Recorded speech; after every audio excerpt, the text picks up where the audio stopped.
जय माँ गंधर्वपुरवासिनी। सदगुरुदेव एवं गुरु माँ के श्री चरणों में पुत्र का कोटि कोटि नमन। भक्तजनों,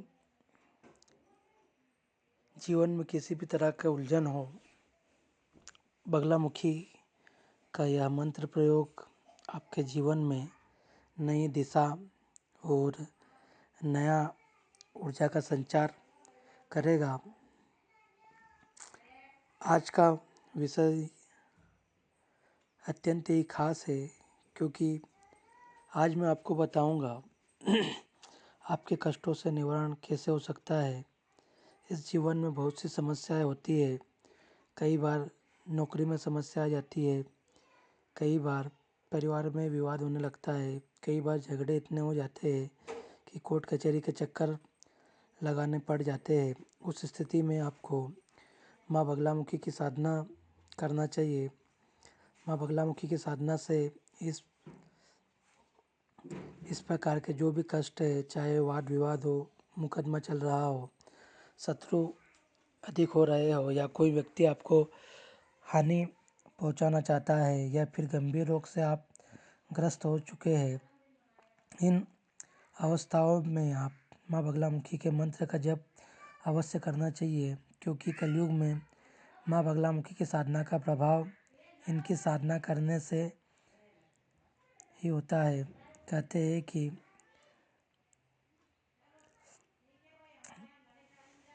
व्यक्ति अगर ज़्यादा परेशान है तो उसको माँ बगलामुखी की साधना आराधना जरूर करना चाहिए। लेकिन इतना ध्यान जरूर रखें, माँ की साधना आराधना हमेशा योग्य साधक गुरुओं के सानिध्य में ही करनी चाहिए। जब तक आपको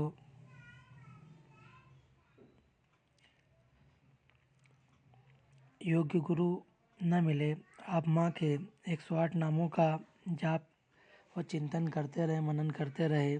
माँ आपको दिशा निर्देश जरूर बताती है।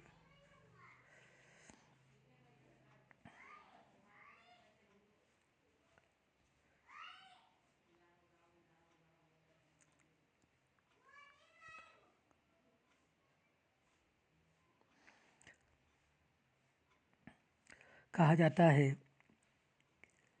कि जो व्यक्ति माँ बगलामुखी साधकों से परेशान करता है वह गूंगा हो जाता है, राजा रंक हो जाता है,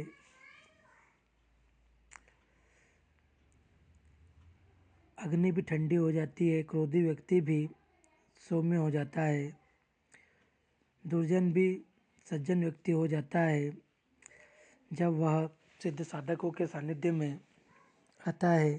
और जो व्यक्ति तेज दौड़ता है वह भी लंगड़ा हो जाता है, जो नुकसान होने वाला आता है। इसीलिए माँ की साधना आराधना बहुत ही आवश्यक है। कहने का तात्पर्य यही है कि अगर कोई हमें परेशान कर रहा है और अगर हम माँ की साधना आराधना गुरु सानिध्य में करते हैं तो हमारा शत्रु वो वाले कष्ट झेल सकता है जो वो सोच भी नहीं सकता है, और हम भी नहीं सोच सकते कि उसके ऊपर माँ क्या दंड विधान चलाती है। लेकिन उसको पीड़ा जरूर होती है।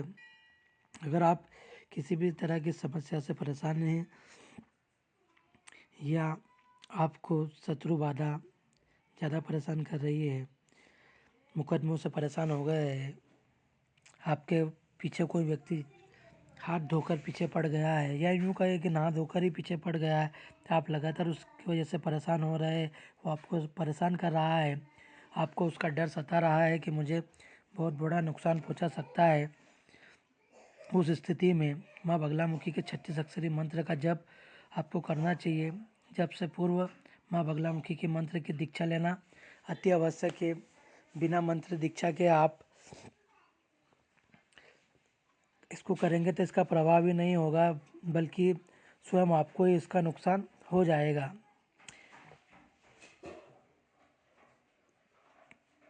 आपको प्रारंभ में ज़्यादा माला का जाप नहीं करना है। पहले आपको 108 माला ही मतलब 108 जाप ही करना है माता रानी का, और माँ का विशेष हवन आपको सामग्री से करना है, जो आपको शीघ्र ही फल देखने को मिलेगा। अगर आप गुरु सानिध्य में जब माँ की साधना आराधना करते हैं तो प्रारंभिक जब आप गुरु साधना करेंगे तो आप 3600 का संकल्प तो संकल्प लेने के बाद में आप माँ की साधना आराधना को पूर्ण करें विधि विधान के साथ में। गुरु सानिध्य में जो आपको क्रम बताया जाता है देवी के पूजन पाठ एवं देवी देवताओं के हवन पूजन का, उसको करते हुए हवन को आप पूर्ण करें। आप देखेंगे कि इस साधना के माध्यम से आप का ग्रह प्रभाव भी शांत हो जाता है। बड़ी से बड़ी ग्रह पीड़ा का निवारण करने वाली माँ बगलामुखी पीताम्बरा है, इनका हवन हम लगातार करते हैं। माँ बगलामुखी की साधना हम लगातार इसीलिए करते हैं, ये अनुभव आपको बता रहे हैं, अनुभूत प्रयोग है। इसको आप भी करके देखिएगा, क्योंकि हमारे जो यज्ञ होते हैं वह मनोकामना पूर्ण करने वाले ही होते हैं। माँ बगलामुखी के इस यज्ञ में हम 1.25 लाख, 5 लाख, 31 लाख आहुतियाँ तक बड़े बड़े यज्ञ करते हैं। अभी तक हमारे दिव्य दरबारों में माँ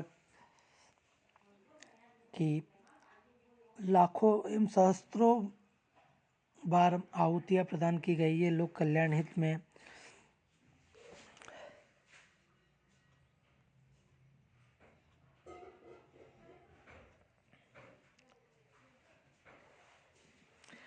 आप एक बात और याद रखिएगा, माँ अपने साधक स्वयं चुनती है। माँ को आपको चुनने की ज़रूरत नहीं है, माँ अपने साधक स्वयं चुनती है। इसीलिए अगर आपको माँ की अनुभूति होती है और माँ अगर आपको चुनती है तो आप योग्य साधक की शरण प्राप्ति कर कर आपके जीवन को धन्य बनाएं, क्योंकि माँ की साधना बड़ी ही दुर्लभ होती है और ये हर किसी के भाग्य में नहीं होती है। 10 महाविद्याओं में 8वीं महाविद्या माँ बगलामुखी बड़ी दिव्य है, बड़ी कृपालु है। और अगर आप माँ की दीक्षा लेकर माँ के दिव्य प्रयोग को करते हैं तो आपका शत्रु भी स्तंभित होता है और माँ आपको हर वो चीज़ प्रदान करती है जो आप पाना चाहते हैं। लेकिन होगा आपको तभी जब आप गुरु मार्गी होकर इसको करेंगे। बिना गुरु मार्गी हुए आप अगर इसको करते हैं तो आप नुकसान उठा लेंगे। ध्यान रखिएगा, माँ की साधना आराधना गुरु सानिध्य में ही करें। आज वर्तमान में सदगुरु सानिध्य में हमारे 3 बगलामुखी के मंदिर विराजमान हैं, जहाँ क्रम दीक्षा के माध्यम से भक्तों को जोड़कर उनको क्रम अनुसार माँ की साधना आराधना किस प्रकार करनी है, माँ का आशीर्वाद किस प्रकार प्राप्त करना है, वह मार्ग प्रदान किया जाता है। अगर आप भी माँ की साधना आराधना करना चाहते हैं तो माँ के दिव्य दरबार में आपकी अर्जी लगाए और आपकी समस्या का समाधान पाए। जय माँ बगलामुखी, जय श्री महाकाल।